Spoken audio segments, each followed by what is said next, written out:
नमस्कार दोस्तों, गौरांग से बात कर रहा हूँ जियोजित फाइनेंशियल सर्विसेज की तरफ से और बाजार इस हफ्ते का ब्यौरा लेकर के आप सभी के सामने उपस्थित हूँ। इस सोमवार की सुबह करीबन 10:30 बजे का समय हो रहा है और बाजार में थोड़ी बहुत उठापटक का माहौल पहले जो 1.5 घंटे के आसपास हमने देखा है। बाजार खुला मजबूती से, फिर नीचे गया, फिर ऊपर की तरफ उभरने का प्रयास हो रहा है।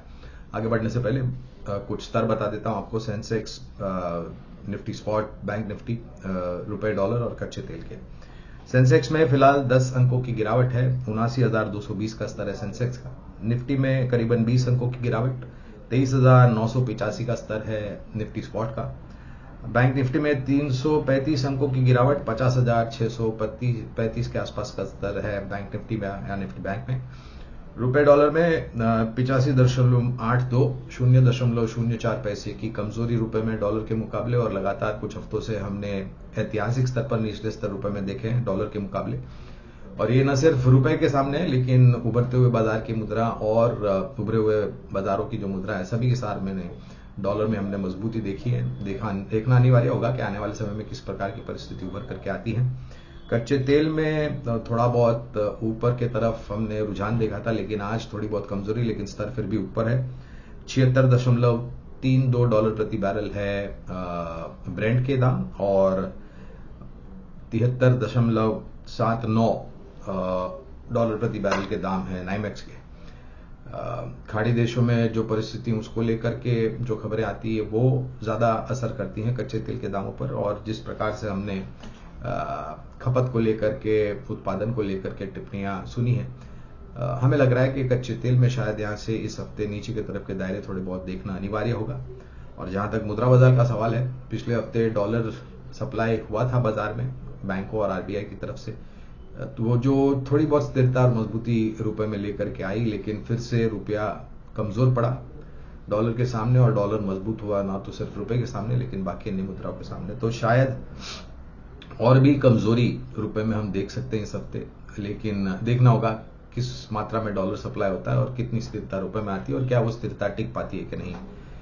जहां तक बाजार का सवाल है दोस्तों, पिछले हफ्ते जो शुरुआत हुई बाजार की नए साल की, वो अच्छे स्तर पर हुई। काफी कुछ मजबूती हमने 2 दिनों के लिए देखी, लेकिन फिर शुक्रवार को मुनाफा वसूली की चपेट में बाजार आया। और आज जब शुरुआत हुई हफ्ते की, तो शुरुआत जैसे मैंने बताया मजबूत, फिर कमजोरी, फिर थोड़ी बहुत मजबूती और फिर थोड़ी बहुत कमजोरी।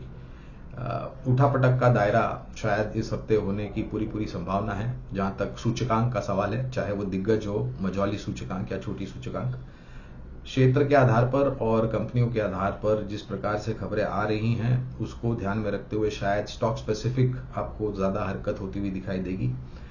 कुछ संकेत और आंकड़े जो कारोबार को लेकर के दिए गए हैं कंपनियों की तरफ से, तीसरी तिमाही के जो नतीजे हम देखेंगे, अगले हफ्ते से तीसरी तिमाही के नतीजों का आगाज हो जाएगा, पर्दा उठ जाएगा। और जिस प्रकार की टिप्पणियां कारोबार को लेकर के कुछ कंपनियों ने दी है, अनुमानित ये लगा सकते हैं अनुमान के शायद थोड़े बहुत बेहतर आंकड़े दूसरी तिमाही की तुलना में तीसरी तिमाही में देखने मिले।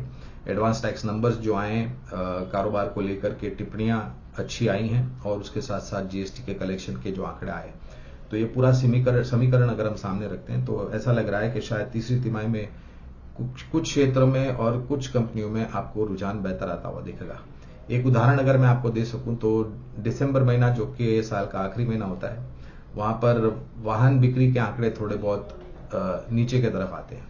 लेकिन इस पिछले साल दिसंबर 2024 में जो महीने दर महीने बिक्री के आंकड़े आए, वो अमूमन सभी कंपनियों के अच्छे थे, सिवाय हीरो मोटोकॉर्प पे, जहां पर हमने थोड़ा बहुत निराशाजनक आंकड़ा आते हुए देखा। तो अनुमान यह है कि शायद ये क्षेत्र अच्छा कर सकता है। बजट को लेकर भी दोस्तों, बजट बहुत जल्द 1 फरवरी को बजट होगा। इस बारी बजट शनिवार को है, 1 फरवरी को। बजट को लेकर के भी काफी कुछ उत्साह बाजार में फिर से लौट करके आया है। काफी कुछ अनुमान, काफी कुछ उम्मीदें खपत को लेकर के, रोजगार को लेकर के, वित्तीय अनुशासन को लेकर के, ऊर्जा उत्पादन, रक्षा क्षेत्र, इलेक्ट्रॉनिक मैन्युफैक्चरिंग कंपोनेंट्स सेक्टर के लिए, अफोर्डेबल हाउसिंग फॉर ऑल, ग्रामीण क्षेत्र में आवास योजना वगैरह जो भी है, वहां पर अनुमानित थोड़े बहुत। तो कहने का तात्पर्य यह है कि आज से लेकर के बजट के दिन तक बहुत सारी ऐसी बातें आपको सुनने भी मिलेगी, देखने भी मिलेगी, पढ़ने भी मिलेगी, जो शायद क्षेत्र के आधार पर, कंपनी के आधार पर कुछ परिवर्तन लाने की योजना हो। हमें लग रहा है कि रक्षा क्षेत्र, ऊर्जा उत्पादन क्षेत्र, इलेक्ट्रॉनिक मैन्युफैक्चरिंग क्षेत्र के लिए,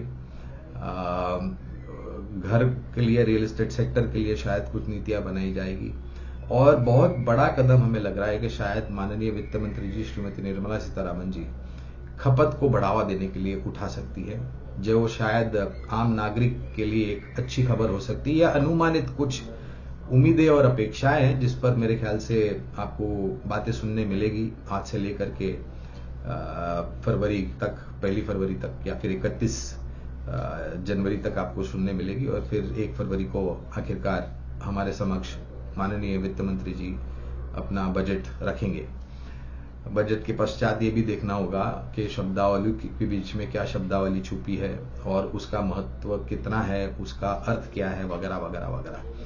तो शायद इस हफ्ते ज्यादा आपको नीचे के तरफ के दायरे या एकदम ही ऊपर के तरफ के दायरे देखने मिले, इसका अनुमान थोड़ा बहुत कम लग रहा है। लेकिन लेकिन लेकिन लेकिन हमें ऐसा लग रहा है कि नीचे के तरफ के दायरे सीमित, करीबन 23,800 ये निफ्टी स्पॉट का नीचे की तरफ का स्तर है, और 24,500 ये शायद आने वाले समय में जो इस हफ्ते की हमारा अनुमान है वो ऊपर की तरफ। अब 23,800 इसलिए क्योंकि 23,800 जब हम पहली बारी इसके करीब गए थे तो ये एक बहुत बड़ा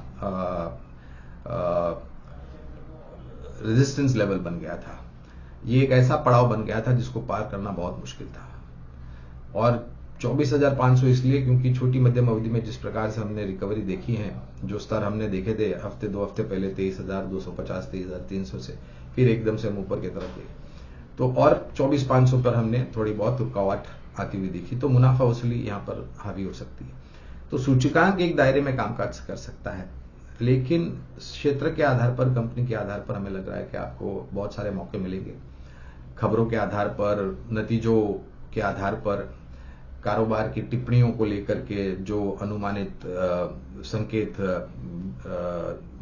की बातें की हैं मैनेजमेंट ने, उसको ध्यान में रखते हुए तो प्रयास ये करें कि एक पोर्टफोलियो बिल्डिंग एक्सरसाइज करने का प्रयास करें। दायरेबंद कारोबार होने की पूरी संभावना है। और राष्ट्रपति ट्रंप दोस्तों बहुत जल्द अपना कार्यकाल संभालेंगे ओवल ऑफिस में। उनके तरफ से क्या नीतियां होती हैं अमेरिका में, जो उन्होंने बात की है टैक्स कट को लेकर के, टैरिफ हाइक को लेकर के, काफी सारे देशों पर उन्होंने टिप्पणियां करी है, भारत पर भी टिप्पणियां करी है, चाइना पर करी है, कनाडा पर करी है। अब जब आखिरकार वो कार्यकाल संभालेंगे और क्या नीतियां बनाते हैं और उसका असर किस प्रकार से अर्थव्यवस्था में अमेरिका में होता है और किस प्रकार से असर बाकी अन्य देशों पर जो शायद आने वाले समय में टैरिफ के चपेट में आते हैं अमेरिका से, अगर वहां पर टैरिफ में बढ़ोतरी होती है। तो ये सारे कारण हैं जो एकदम से आपको शायद थोड़े बहुत संकेत बाजार में सकारात्मक नकारात्मक परिस्थिति की तरफ उभरते हुए दिखेंगे। निर्भर होगा कि खबरें किस प्रकार तरीके से आते हैं।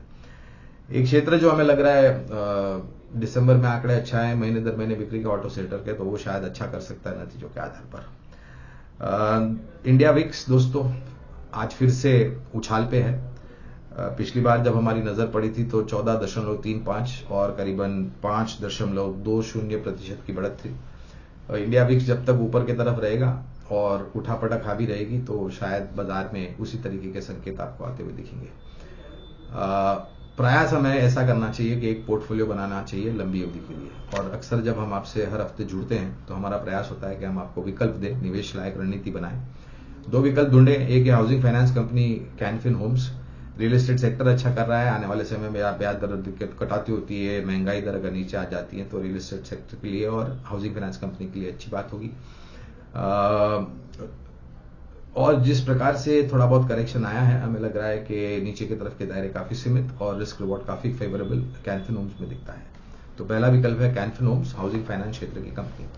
दूसरा है ओरिजिनल इक्विपमेंट बनाने वाली कंपनी, ऑटो क्षेत्र की ओरिजिनल एंसिलरी बनाने वाली कंपनी एक्साइड इंडस्ट्री, जो कि बैटरी बनाती है। अब यहां पर भी बजट को लेकर के कुछ उम्मीदें हैं। जिस प्रकार से इलेक्ट्रिक व्हीकल के वाहन के दाम है वहां कुछ कमी हो जाए, कुछ रियायत दी जाए, वगैरह वगैरह वगैरह। तो एक तो न्यू ऑर्डर मार्केट बहुत ही मजबूत है, काफी सारे नए लॉन्चेस होंगे 2025 में, और उतने ही मजबूत रिप्लेसमेंट मार्केट है जहां पर बैटरी खराब होने पर आप नई बैटरी जाकर के लगाते हैं। तो ये दोनों ही मांग को लेकर के हमें लग रहा है कि एक सकारात्मक रुझान बैटरी बनाने वाली कंपनियां, मिसाल के तौर पर एक्साइड इंडस्ट्रीज है या फिर अमरा राजा मोबिलिटी जैसी बैटरियां हैं। और बैटरी एक बहुत ही अहम पुर्जा होता है वाहन में, चाहे वो इलेक्ट्रिक व्हीकल हो, पेट्रोल वाली वाहन हो, डीजल वाले वाहन हो या फिर सीएनजी पर चलने वाली गाड़ियां। तो एक अच्छा मौका है अगर आपका पास नजरिया लंबी अवधि का है और अगर आप निवेश लायक रणनीति बनाते हैं तो इतना ध्यान रखें, ये छोटी मध्यम अवधि के लिए बीटीएसटी एसटीबीटी नहीं है। ये लंबी अवधि के लिए बुनियादी दर के आधार पर 12, 16, 18, 24 महीने या उससे ज्यादा की समय सीमा ध्यान में रख करके निवेश करें।